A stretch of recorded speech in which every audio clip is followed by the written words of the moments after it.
পবিত্র রমজান মাসের সপ্তম দিনের আলোচনা করতেছি। রমজান মাস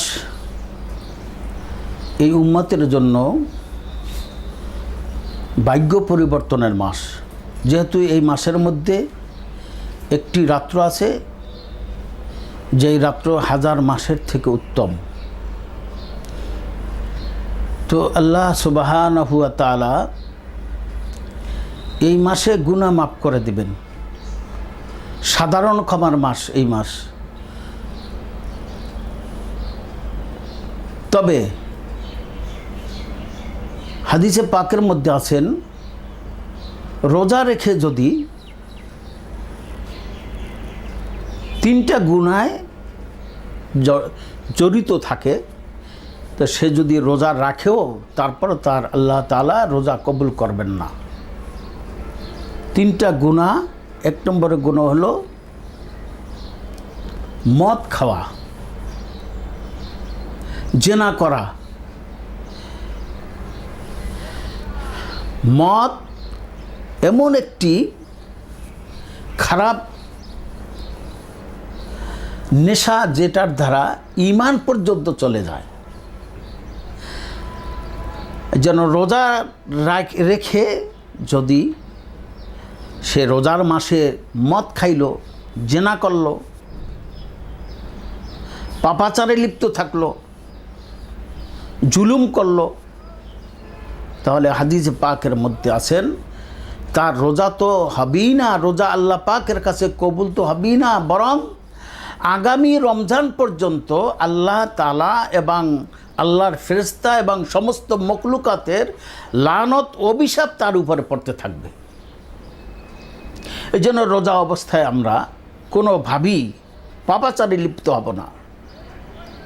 রোজার মাসে আমার যদি খারাপ কোনো নেশাও থাকে, রোজাকে উছিলা করে, এই রোজার মাসকে উছিলা করে আমার নেশা পানিকে আমি একেবারেই বর্জন করব, জীবনের তরে বর্জন করব। দর্শক, রমজান মাসে আমাদের যদি কোনো নেশা করার অভ্যাসও থাকে তো উত্তম হলো এই রমজান মাসে এটাকে ছেড়ে দেওয়ার উত্তম সময়। এই জন্য আমরা কোনো নেশার মধ্যে আমরা যাব না। এটা শুধু রোজার মাস নয়, আমরা সারাটা জীবন যেন আমরা নেশামুক্ত জীবন গড়তে পারি, পাপ মুক্ত জীবন গড়তে পারি এবং জুলুম মুক্ত জীবন গড়তে পারি। আমি মাজলুম হব কিন্তু জালেম হব না। আমার হাতের দ্বারা, আমার পায়ের দ্বারা, আমার মুখের দ্বারা যেন অন্য মানুষের উপরে কোনো জুলুম না হয়। এই জন্য রোজার মাসে আমরা তিনটা গুনাহ একেবারেই করব না। নেশা করব না,